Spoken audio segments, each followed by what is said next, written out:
সর্বপ্রথম যাদেরকে ছাড় দেওয়া হয়েছে তারা হচ্ছে সবি, শিশুদেরকে সিয়ামের ব্যাপারে ছাড় দেওয়া হয়েছে। যারা আমাদের ঘরে ছেলে মেয়ে যারা আছে, যারা বয়সে উপনীত হয়নি, তাদেরকে শারিয়া ছাড় দিয়েছে, তাদের জন্য রোজাকে ফরজ করা হয়নি। তবে বাচ্চাদেরকে ইন্সপায়ার করা উচিত। 6-7 বছরে যখন বাচ্চারা পৌঁছে যাবে, অনেক বাচ্চারা রোজা রাখতে চায়, কিন্তু অনেক সময় বাবা মারা সেটা অ্যালাউ করতে চায় না।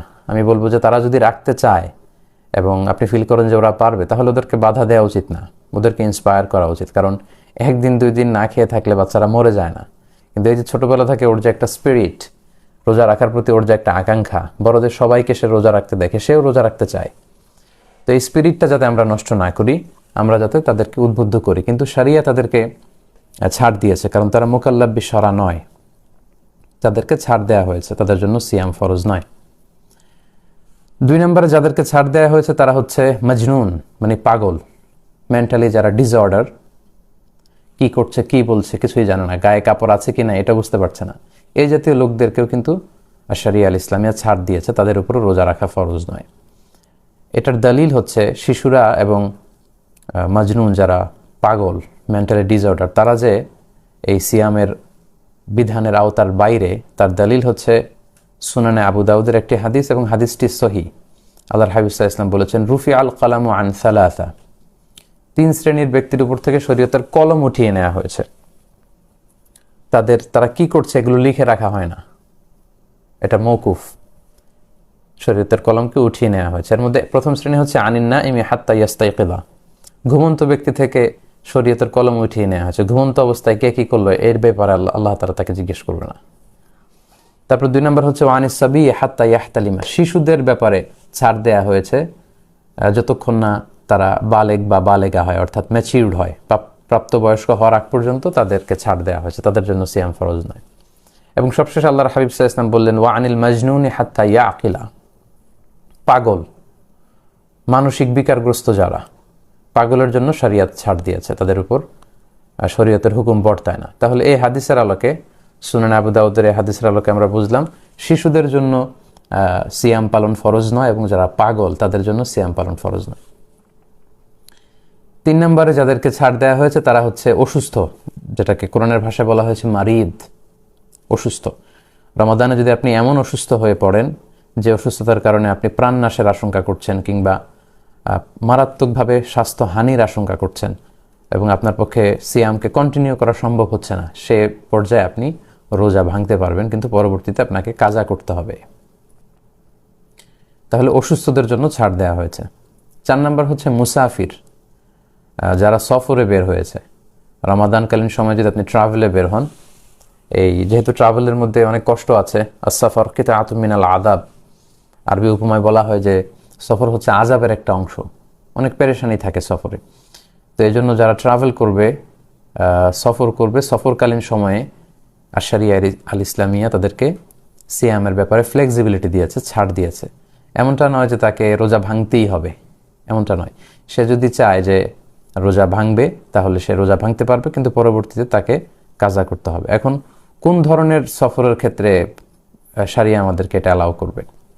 এক্ষেত্রে হানাফি স্কুল অফ থট, হানাফি মাযহাবের ফতোয়া অনুযায়ী যদি বলি, তাহলে 48 মাইল, কারো সফর যদি 48 মাইলের দূরত্বে হয়, যেটাকে আপনি কিলোমিটারে কনভার্ট করলে হয় 77 কিলোমিটার, অ্যারাউন্ড 77 থেকে 78 কিলোমিটার হবে, এবং লেস দেন 15 ডেজ, 15 দিনের কম যদি হয় আপনার সফরটা, দূরত্ব যদি হয় প্রায় 77 কিলোমিটার, আর যদি 15 দিনের কম সফর হয়, তাহলে এই জাতীয় সফরে যদি পেরেশানি থাকে, আপনি চাইলে এই সফরের পেরেশানিকে লাঘব করবার জন্য আপনি রোজা ভাঙতে পারবেন, কিন্তু পরবর্তীতে রোজাগুলো আপনার রাখতে হবে।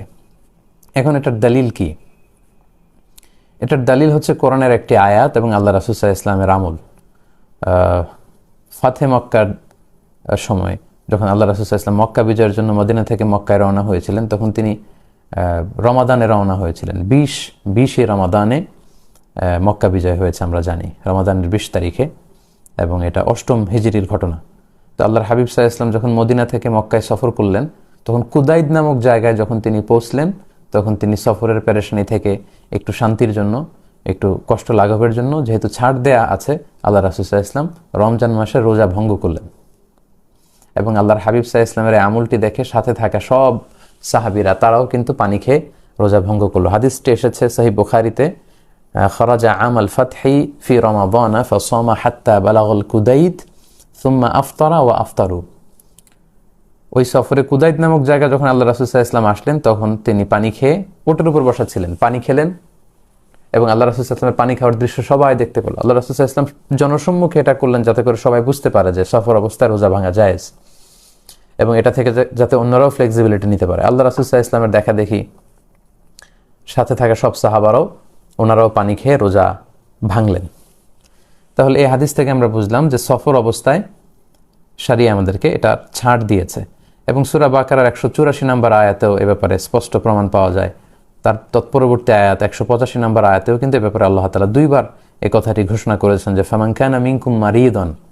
সূরা বাকারার 184 নম্বর আয়াতে আল্লাহ বললেন ফামান কানা মিনকুম মারিদান, তোমাদের মধ্যে থেকে যারা অসুস্থ হয় এই রমাদানে, আও আলা সফর, কিংবা যদি সফরে থাকে, ট্রাভেল করে, ফাইদ্দাতুম মিন আইয়ামিন উখর, তাহলে তারা রোজা ভাঙতে পারবে, কিন্তু ফায়াউদ্দুনা মিন আইয়ামিন উখর, তারা অন্য সময়ে এটা গুনে গুনে আদায় করে ফেলবে, অর্থাৎ কাজা করবে। লেটস সে সফরের জন্য যদি আপনি 5টি রোজা ভাঙেন, কিংবা অসুস্থতার কারণে যদি 5টি রোজা ভাঙেন, বছরের অন্য 11 মাসের যে কোনো সময়ে আপনি এর পরের রমাদান আসার আগেই এই 5টি রোজা আপনাকে কাজা করে ফেলতে হবে। এবং যত দ্রুত আপনি কাজা করে ফেলতে পারেন ততই ভালো, কারণ এটা আপনার জন্য আবশ্যকীয় একটা ইবাদত। এবং আপনি এগুলো আদায় না করে যদি আল্লাহর কাছে যান, তাহলে এগুলো ছাড়াই কিন্তু আপনি আল্লাহর কাছে হাজির হবেন। সো যত দ্রুত সম্ভব, as soon as we can, আমাদের উচিত আমাদের কাজা সিয়াম যদি থাকে এগুলো আদায় করে ফেলা। তাহলে 3 আর 4 নম্বরে আমরা জানলাম অসুস্থ ব্যক্তি এবং যারা সফরে আছে তাদেরকে শরিয়া ইসলামিয়া ছাড় দিয়েছে। 5 নম্বরে হচ্ছে যারা খুব বয়োবৃদ্ধ, অতিবৃদ্ধ, লেটসে অতিশিপর যারা, অশীতিপর বৃদ্ধ যারা প্রায় 80-90 বছর বয়স হয়ে গিয়েছে, অসুস্থতার কারণে তাদের হয়তো রোজা রাখা সম্ভব হচ্ছে না, বা এত বয়স তাদের পক্ষে তাদের সাধ্যের বাইরে, আউট অফ দেয়ার ক্যাপাসিটি, তাদের জন্য কিন্তু ইসলাম তাদেরকে ছাড় দিয়েছে। পাশাপাশি এমন অসুস্থ যার সুস্থ হওয়ার আর কোনো সুযোগ নেই, লেটসে ডক্টর তাকে বলে দিয়েছে যে আপনার এই রোগ থেকে আবার সুস্থ হয়ে ফিরে আসার কোনো সুযোগ নেই, এই রোগ আপনাকে ছাড়বে না, এবং এই অসুস্থতার কারণে সে রোজা রাখতেও পারছে না, এরকম ব্যক্তিদের জন্য কিন্তু ছাড় দেয়া হয়েছে। অতিবৃদ্ধ এবং এমন রোগ যে রোগ ভালো হওয়ার কোনো সম্ভাবনা নেই, তো তাদের যেহেতু রোজা রাখার কোনো সুযোগই নেই, পরবর্তীতেও রাখতে পারবে না, কাজা করতে পারবে না, তাদের জন্য শরিয়া ফিদিয়ার ব্যবস্থা করেছে। আল্লাহ তাআলা সূরা বাকারার 184 নম্বর আয়াতে বলছেন ওয়া আলাল্লাযীনা ইউতীকুনাহু ফিদিয়াতুন তুআমু মিসকিন, যারা রোজা রাখতে পারবেই না, একেবারেই পারবে না, তারা মিসকিনদেরকে খাবার খাওয়াবে, তুআমু মিসকিন তারা করবে। ফিদিয়াটা কি? ফিদিয়া হচ্ছে প্রত্যেক রোজার জন্য, খুব সহজ সাপটা উত্তর হচ্ছে প্রত্যেক রোজার জন্য 2 জন মিসকিনকে খাইয়ে দেওয়া। That is the easiest one. প্রত্যেকটি রোজার জন্য 2 জন মিসকিনকে আপনি খাওয়াবেন, এবং এই খাবারটা হবে এই মিডিয়াম স্ট্যান্ডার্ডের খাবার। আপনি সাধারণত সারা বছরব্যাপী যে ধরনের খাবার নিজে গ্রহণ করে থাকেন, এই মানের 2 বেলা খাবার খাওয়াতে যত টাকা লাগে টাকাও দিতে পারেন, বাড়িতে এনে যদি খাওয়াতে চান মিসকিনদেরকে সেটাও করতে পারেন। 30 জন মিসকিনকে যদি আপনি একসাথে এনে 30 দিনের জন্য 2 বেলা খাইয়ে দেন সেটাও হবে, অথবা একজনকে যদি 2 বেলার করে 30 দিনের জন্য টাকা পে করে দেন সেটাও হবে। সাইয়েদনা আনাস রাদিয়াল্লাহু তাআলা আনহু উনি যখন খুব বৃদ্ধ হয়ে গিয়েছিলেন এবং এই বার্ধক্যের কারণে যখন তিনি রোজা রাখতে পারছিলেন না, হাদিসে এসেছে যে উনি ফাকাদ সাবাতা আন আনাস ইবনে মালিক আন্নাহু কানা ফিল আম আল্লাযী মাতা ফীহি লাম ইয়াস্তাতি' আইয়াসুমা রমাদান, তিনি অসুস্থতার কারণে, বার্ধক্যের কারণে রোজা রাখতে পারছিলেন না। ফাআতআমা 30 মিসকিনান খুবজান ওয়া লাহমা, তিনি 30 জন মিসকিনকে ফিদিয়া হিসেবে রুটি আর গোশত খাইয়েছিলেন, হাত্তা আশবাউ, এবং এই 30 জন মিসকিন পেট ভরে তারা খেয়েছিল।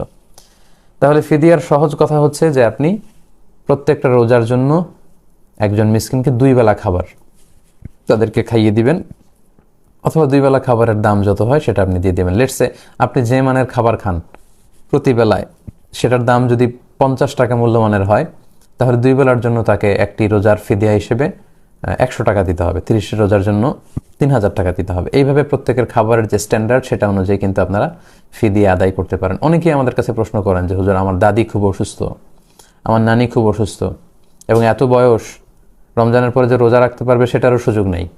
তো সেক্ষেত্রে ওনারা ফি দিয়ে দিবে এই সিস্টেম ফলো করে। এখানে হাদিসে নিসফু সামিনাত তাআমের কথা এসেছে, খাবারের মধ্য থেকে চাল দিয়ে যদি আপনি দেন তাহলে কিলোগ্রাম ও নিসফ 1.5 কেজি। সেই কমপ্লেক্সিটিতে আমি গেলাম না, খুব সহজ সাপটা উত্তর হচ্ছে আপনি ফিদিয়াতু তাআম মিসকিন, একটি রোজার জন্য একজন মিসকিনকে 2 বেলা খাবার খাওয়াবেন, অথবা ওই খাবারের টাকা দিয়ে দিলে ওই দিনের ফিদিয়া আদায় হয়ে যাবে। 30 দিনের জন্য 30 জন মিসকিনকে অথবা একজনকে 30 দিন যদি আপনি খাবার খাইয়ে দেন কিংবা টাকা দিয়ে দেন তাহলে ফিদিয়া আদায় হয়ে যাবে। তাহলে এই 5 শ্রেণীর লোককে ছাড় দেওয়া হলো। 6 নম্বর হচ্ছে তাদেরকে বলা হয় আসহাবুল আমাল আশ-শাক্কা, যারা খুব হার্ড ওয়ার্কিং করে এবং ওই কাজের কারণে ওই কাজ ছাড়া তাদের উপার্জনের আর কোনো মাধ্যম নেই এবং তাদের পক্ষে রোজা রাখাও সম্ভব হচ্ছে না। এই ধরনের লোকদেরকেও কিন্তু শরিয়া ছাড় দিয়েছে। যেমন লেটস সে চৈত্র মাসে, আমাদের বাংলাদেশে যে প্রচণ্ড চৈত্রের রোদ, ওই চৈত্র মাসে যারা রিক্সা চালায়, এরকম রিক্সা চালকদের সাথে যদি আপনি কথা বলেন তাহলে তাদের অনেকেই রোজা রাখে না, কারণ এটা আউট অফ দেয়ার ক্যাপাসিটি, তাদের সাধ্যের বাইরে। তারা যদি চৈত্র মাসে রিক্সা চালিয়ে জীবন ধারণ করতে হয় তাহলে রোজা রাখাটা তাদের পক্ষে সম্ভব না।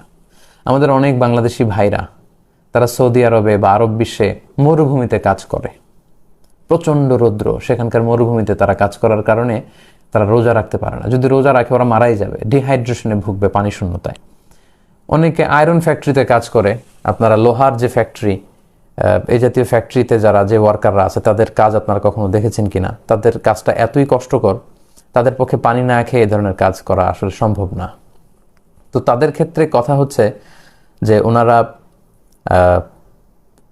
ওই রমাদান মাসে অন্য কোনো কাজের ব্যবস্থা যদি তারা করতে পারে তাহলে সেটা করে তারা রোজা রাখবে। আর যদি এই উপার্জনের মাধ্যম ছাড়া তাদের পক্ষে আর অন্য কোনো উপার্জনের পদ্ধতি অবলম্বন করা সম্ভব নাই হয়, তাহলে শরিয়া ইসলামিয়া তাদেরকে ছাড় দিয়েছে, তারা রোজা ভাঙতে পারবে, কিন্তু পরবর্তীতে তাদেরকে এই সিয়ামগুলো কাজা করে নিতে হবে। কারণ ইসলামী শরিয়ার অনেকগুলো মাকাসেদ আছে, যেই লক্ষ্যগুলোকে সামনে রেখে শরিয়াকে আমাদের জন্য প্রেসক্রাইব করা হয়েছে।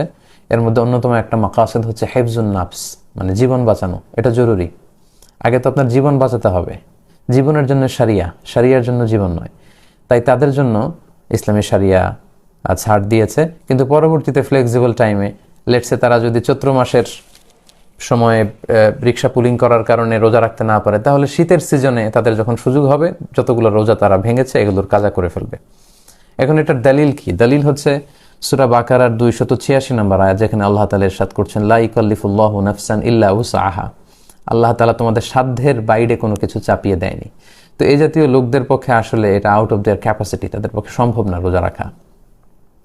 এবং সূরা নিসার 29 নম্বর আয়াতে আল্লাহ তাআলা বলেছেন, ওয়ালা তাকতুলু আনফুসাকুম ইন্নাল্লাহা কানা বিকুম রহিমা। তোমরা নিজেরা নিজেদেরকে হত্যা করো না, ধ্বংস করে দিও না, আল্লাহ তো তোমাদের প্রতি রহমদিল, তোমরা কেন নিজেদের উপর কঠোর আচরণ করবে।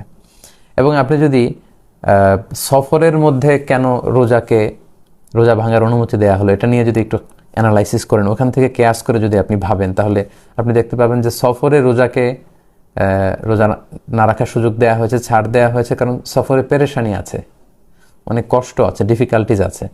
তো সফরে যে পরিমাণে কষ্ট, যারা মরুভূমিতে কাজ করে, আমাদের যে ভাইরা, আমাদের যে রেমিটেন্স ফাইটাররা মরুভূমিতে কাজ করে, যারা চৈত্র মাসে রিক্সা চালায়, যারা কনস্ট্রাকশনের কাজ করে প্রচণ্ড রোদে, তাদের যদি আউট অফ ক্যাপাসিটি হয় এবং এটা ছাড়া উপার্জনের কোনো মাধ্যম না হয়, তাহলে অবশ্যই শরিয়া তাদেরকে ছাড় দিবে এবং সেটার আলোকেই তারা রোজা ভাঙতে পারবে, কিন্তু পরবর্তীতে তাদেরকে কাজা করতে হবে। অ্যাট দ্য সেম টাইম রমাদানে যদি অন্য কোনো ধরনের উপার্জনের মাধ্যম তারা ব্যবস্থা করতে পারে সেটা সবচেয়ে ভালো। 7 নম্বর ইসলাম যাদেরকে রোজার ব্যাপারে ছাড় দিয়েছে তারা হচ্ছে হামিল, গর্ভবতী নারী, প্রেগনেন্ট। ডক্টর যদি বলে যে রোজার কারণে আপনার ক্ষতি হতে পারে, বাচ্চার ক্ষতি হতে পারে, যেহেতু তিনি হয়তো না খেয়ে থাকতে পারবেন, কিন্তু তিনি না খেলে বাচ্চা তো খাবার পাবে না, বাচ্চা তখন রক্তশূন্যতায় ভুগবে, ম্যালনিউট্রিশনে ভুগবে, পুষ্টিহীনতায় ভুগবে। তো এই জন্য শরিয়া তাদেরকে ছাড় দিয়েছে, গর্ভবতী নারী, তবে পরে তারা কাজা করে নেবেন। পাশাপাশি আল মুরদিয়া, মানে ব্রেস্ট ফিডিং মাদার, যে মায়েরা দুধ খাওয়াচ্ছে বাচ্চাদেরকে, কারণ মায়েদের বুকে দুধ হয়, তারা সারাদিন যেটা খান সেটার পুষ্টি থেকে তাদের ব্রেস্টে দুধ আসে।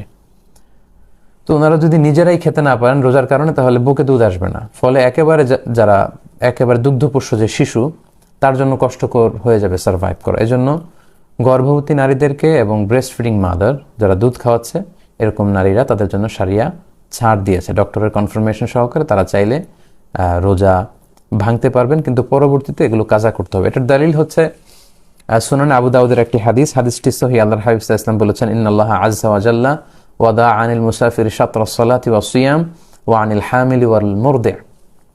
যারা সফর করে তাদের সালাতকে অর্ধেক করে দেওয়া হয়েছে, মানে তারা কসর পড়তে পারবে, এবং তাদের জন্য সিয়ামের ফ্লেক্সিবিলিটি দেওয়া হয়েছে। পাশাপাশি গর্ভবতী নারী এবং দুধ খাওয়াচ্ছে এমন নারীদেরকেও শারিয়া ফ্লেক্সিবিলিটি দিয়েছে। আল্লাহ তাদের থেকে সিয়ামের বিধানকে লাঘব করে দিয়েছে বা নামিয়ে নিয়েছে, ফলে তারা রোজা ভাঙতে পারবে এবং পরবর্তীতে এগুলোর কাজা করে নিলেই হবে। কতগুলো রোজা ভাঙলো, জাস্ট এগুলো কাজা করে নিলে হবে ইনশাআল্লাহ। এরপর 9 নম্বর হচ্ছে আমাদের বোনদের যখন পিরিয়ড চলে, যাদের পিরিয়ড চলে, যেটাকে হায়েদ বলে আরবিতে, মেনস্ট্রুয়েশনাল পিরিয়ড চলাকালীন রোজা রাখা যাবে না, তাদেরকে ছাড় দেওয়া হয়েছে, তবে এগুলো কাজা করবে পরে। পাশাপাশি নেফাজ যেটাকে বলে, আফটার বেবি ডেলিভারি পিরিয়ড অথবা পোস্ট পার্টাম পিরিয়ড যেটাকে বলে, বাচ্চা ডেলিভারি দেওয়ার পরে আমাদের মায়েদের বোনদের যে ব্লিডিংটা হয় লম্বা সময়, প্রায় 40 দিন, রমাদান মাস যদি ওই টাইমে পড়ে যায় তাহলে এই সিয়ামগুলো তারা রাখতে পারবেন না এবং তাদেরকে ছাড় দেওয়া হয়েছে। কয়টা রোজা তাদের ভাঙলো সে কারণে তারা গুণে রেখে পরবর্তীতে এগুলো আদায় করবে। এর দলিল হচ্ছে সুনানে তিরমিজির হাদিস, বর্ণনা করেছেন আম্মা জান আয়েশা রাদিয়াল্লাহু তাআলা আনহা। তিনি বলেছেন যে কুন্না নাহিদু আলা আহদি রাসূলিল্লাহি সাল্লাল্লাহু আলাইহি সাল্লাম। আম্মা জান আয়েশা বলেন, আমরা আল্লাহ রাসূলের যুগে যখন আমাদের মাসিক হতো, সুম্মা নাথুর, এরপর আমরা সুস্থ হতাম, ফায়ামুরুনা বিকাদাইস সিয়াম, তখন আল্লাহর হাবিব সাল্লাল্লাহু আলাইহি ওয়াসাল্লাম রোজাগুলো কাজা করার জন্য আমাদেরকে আদেশ করতেন, কয়টা ভেঙেছো কাজা করে নাও। ওয়ালা ইয়ামুরুনা বিকাদাইস সালাহ, কিন্তু সালাতগুলো কাজা করার আদেশ করতেন না। এবং এই বিধানটা সচরাচর বিধান আমরা জানি যে হাইজের কারণে, মাসিকের কারণে বোনদের যে সিয়ামগুলো কাটা যায় এগুলো কাজা করতে হয়, কিন্তু সালাতগুলো পরে আর কাজা করা লাগে না। এবং আম্মা জান আয়েশা রাদিয়াল্লাহু তাআলা আনহা ওনার রমাদানে যে সিয়ামগুলো কাজা হতো এগুলো তিনি পরবর্তী শাবান মাসে প্রায় 1 বছর পর, 11 মাস পরে এগুলো পালন করতেন। এর কারণ হচ্ছে আল্লাহ রাসূল সাল্লাল্লাহু আলাইহি ওয়াসাল্লামের দিকটাকে খেয়াল করে, কারণ রাসূল সাল্লাল্লাহু আলাইহি ওয়াসাল্লাম নিজেও রমাদানের পরে শাবান মাসে সবচেয়ে বেশি নফল রোজা রাখতেন। তো রাসূল সাল্লাল্লাহু আলাইহি ওয়াসাল্লামের সাথে মিলিয়ে উনিও ওনার ফরজ ভাঙ্গা রোজাগুলো উনি রেখে ফেলতেন। তাহলে হাজব্যান্ড ওয়াইফ আল্লাহ রাসূল সাল্লাল্লাহু আলাইহি ওয়াসাল্লাম এবং আম্মা জান আয়েশা দুজনে মিলে রোজা রাখছেন। বছরের অন্যান্য সময় আম্মা জান আয়েশা রাদিয়াল্লাহু তাআলা আনহা ওনার ভাঙতি রোজাগুলো রাখতেন না, এই কারণে, কারণ অন্য সময় আল্লাহ রাসূল সাল্লাল্লাহু আলাইহি ওয়াসাল্লাম হয়তো দিনের বেলায় আম্মা জান আয়েশা রাদিয়াল্লাহু তাআলা আনহার সঙ্গ চাইতে পারেন। তো উনি যদি কাজা রোজা রাখেন তখন তো সঙ্গ দিতে পারবেন না। তো এই জন্য আল্লাহ রাসূল সাল্লাল্লাহু আলাইহি ওয়াসাল্লামের দিকে খেয়াল করে আম্মা জান আয়েশা শাবান মাসে, পরবর্তী শাবান মাসে প্রায় 10-11 মাস পরে শাবান মাসে ওনার কাজা রোজাগুলো রেখে ফেলতেন রমাদানের আগে দিয়ে, কারণ আল্লাহ রাসূল সাল্লাল্লাহু আলাইহি ওয়াসাল্লাম নিজেও শাবান মাসে বেশি নফল রোজা রাখতেন। ফলে আম্মা জান আয়েশার সঙ্গ পাওয়ার প্রসঙ্গটি দিনের বেলা আর আসতো না। তো এই 10 শ্রেণীর ব্যক্তিকে, সম্মানিত দিনী ভাই এবং বোনেরা, আল্লাহ তাআলা এই রোজার বিধান থেকে ছাড় দিয়েছেন। তবে যাদের ব্যাপারে আমরা উল্লেখ করেছি যে যাদের কাজা করতে হবে, তারা পরবর্তীতে কয়টি রোজা ভেঙেছিল এই পরিস্থিতির কারণে সেগুলো খুব খেয়াল করে ডায়েরিতে টুকে রাখবে অথবা মোবাইলে নোট করে রাখবে কিংবা খেয়াল রাখবে এবং পরবর্তীতে অবশ্যই সেগুলোর কাজা করতে হবে।